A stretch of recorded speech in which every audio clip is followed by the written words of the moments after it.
Hello, everybody. My name is Sergio Sastre, and this is my very new YouTube channel, Reflective Android, where I'm going to talk about critical thinking and AI tools in Android development.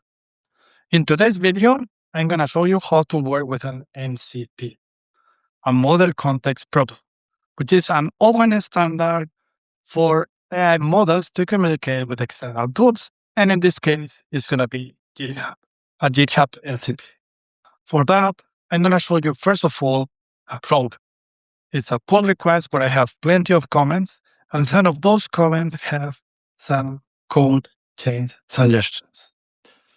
And in the next part, we're going to use an MCP to implement one of those suggestions without leaving our IDE.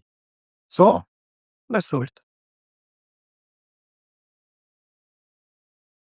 So first of all, let me introduce you to the task that we are going to achieve by using the MCP of GitHub. For that, we're going to use this project Composable Preview Scanner, which you can find in GitHub. And to give you a little bit of background, this library has been implemented using TDD. And I ran this test task locally on my machine after every meaningful change. However, what I want to make sure is that I don't forget to run those tasks before I release a new version of the library. So I want to ensure that there is no regression back. And for that, I created this issue. I opened this issue in GitHub, and there is already a pull request for that. So let's open it. So as you can see, I'm using CodeRabbit for this. And also there are many files changed, but don't worry because most of them are screenshot files generated from a screenshot tests from Paparazzi and Roborazzi. There are plenty of them. So what is actually important is the number of comments. All of them are from CodeRabbit, which is free for open source projects like this one. And to be honest, I really like CodeRabbit. It has very insightful comments. But the problem is that sometimes it's very nitpicking, and also it does not really understand the intention of the code behind why a decision was made that way. Therefore, I would say that from all those 22 conversations, which I'm going to scroll down very fast, I would rarely implement like 5 or 6 of them. So you can see there are many of them. There is, however, one that I really want to implement. And this is this nitpicking comment where it says like all 6 jobs shared identical setups. So I have different jobs for different tests because I group tests by prerequisites, so to speak, because they require different configurations. And it seems that all of them has a very similar setup, and I'm duplicating the code. So we want to remove that. And the very good thing of CodeRabbit AI is that it also shows you how to fix it. So what we want to do is basically to read this comment with the MCP server of GitHub and also change the code accordingly, as described in this nitpicking comment. And that's what we are going to do next.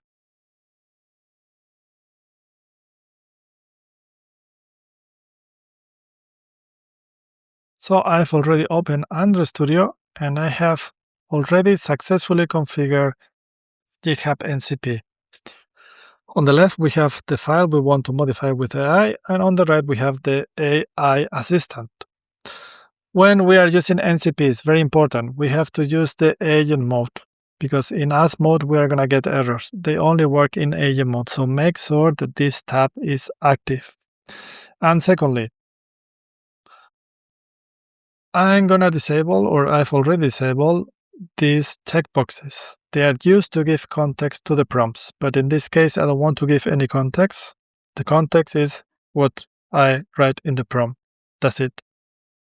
I just want to remove as much noise as possible. So before I start prompting, I want you to know that we are going to execute 2 prompts if everything goes fine. The first one is about fetching all the open pull requests because we want to find the correct one. And the second one is to find the comment that contains the suggestion we want to apply in that open pull request that we've got in the first prompt.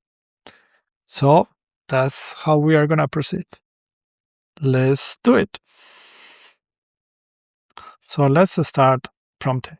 So the first prompt is going to be use GitHub MCP to list all open pull requests in this repo. When I configure this MCP, I decided to use a private access token that does not allow to run all Git commands, and that's why this is failing, because this command is not allowed. However, to fetch all the open pull requests, it should be more than enough.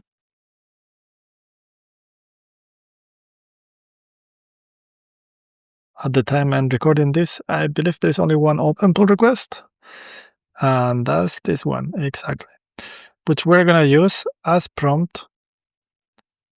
context, for the next prompt, which is gonna be find the review comment in this pull request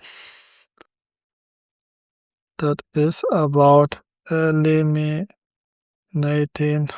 code duplication with a matrix strategy. Tell me its review ID, please.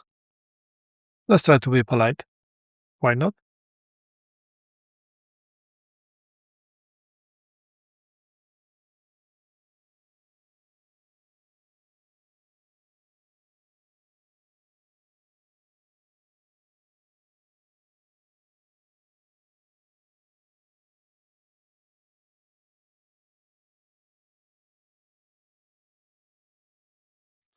And that's it. Perfect. Now we can say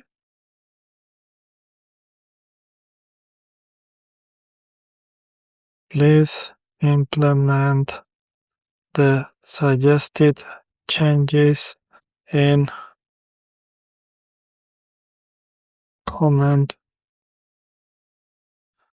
and let's see what happens.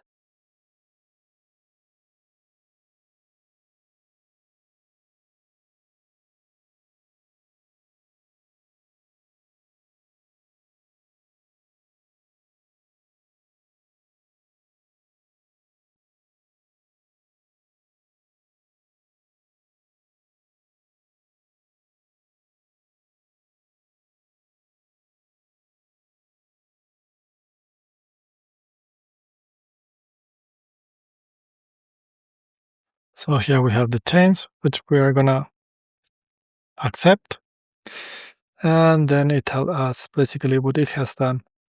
I'm gonna accept it, and then I will review it here, whether it's right or not. But that's how it is. Now we just have to review it and just push it. That's how it works.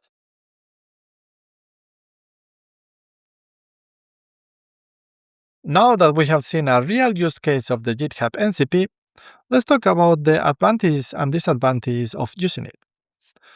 So for me, one of the main advantages is that I can do everything inside the IDE. So forget about opening the browser, going to GitHub, finding the repo, finding the pull request, and then finding the comments. I can do all that now inside the IDE, which brings me to the second advantage, and that is that we can use it to query all the relevant information. For instance, we might be interested only in changes in files inside a certain package. So we could use the GitHub MCP to get all the comments relevant to those files. And last but not least, is that we can also use it to automate some tasks. For instance, we could have an agent that implements certain code, and after that, it pushes that code into the repo. So let's talk now about the disadvantages. For me, the number one disadvantage is indeterminism. With this, I mean, I could execute the very same prompt again, and the odds that I get a different result are very high. I would likely get something like, no, that comment does not exist, and I would have to insist because I know the comment exists. And that brings me to the second point, that is, whether it is making me more productive. Because if I know that that comment exists and it returns no comment and I have to insist and insist, maybe it would be faster to go to GitHub and try to find the comment on my own. Thank you very much for watching this video till this point. If you like the content, please subscribe and see you in the next video.